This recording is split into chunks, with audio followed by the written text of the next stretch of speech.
Presented by SK Music.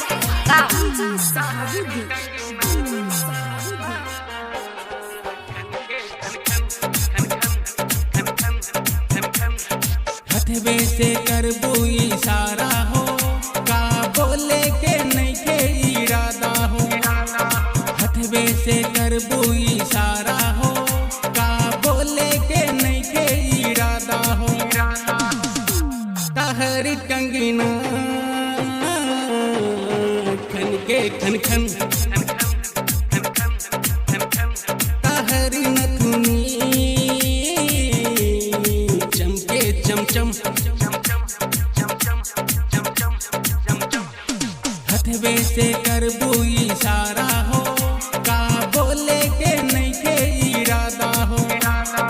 हथवे से करबू इशारा हो, का बोले के नहीं के इरादा हो। तहरी कंगना खन के खन खन, तहरी नथुनी चमके चमचम।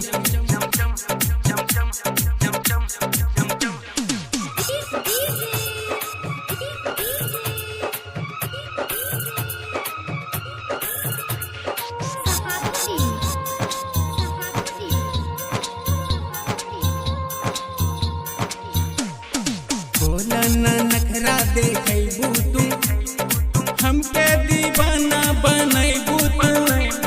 दिलबा में जगह बनैबू तू, नैना से नैना लड़ैबू तू।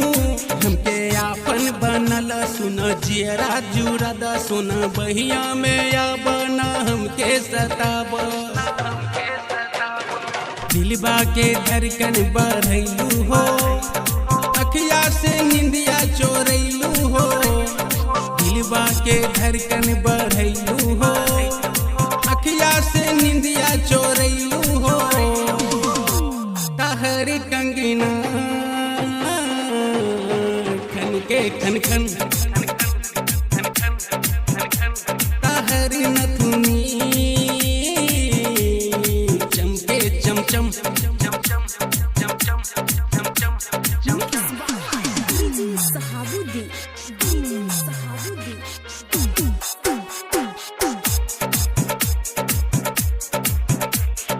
सुना न सजना बनैबू तू, रतिया में हमके जगैबू तू। छतिया से हमके लगैबू तू, उठबा के ललिया चिखैबू तू। रब खटिया लगाब चल तोसक सजाब, रानी दिलबा के बतिया तू हमके बताब। झूठा में रूपबा छुपैलू हो, अखिया तू काहे झुकैलू हो। झूठा में रूपबा छुपैलू हो, अखिया तू काहे झुकैलू हो। तहरी कंगना खन के खन खन, तहरी नथुनी चमके चमचम। हथवे से करबू इशारा हो, का बोले के नहीं के इरादा हो। हथवे से करबू इशारा हो, का बोले के नहीं के इरादा हो। तहरी कंगना खन के खन खन,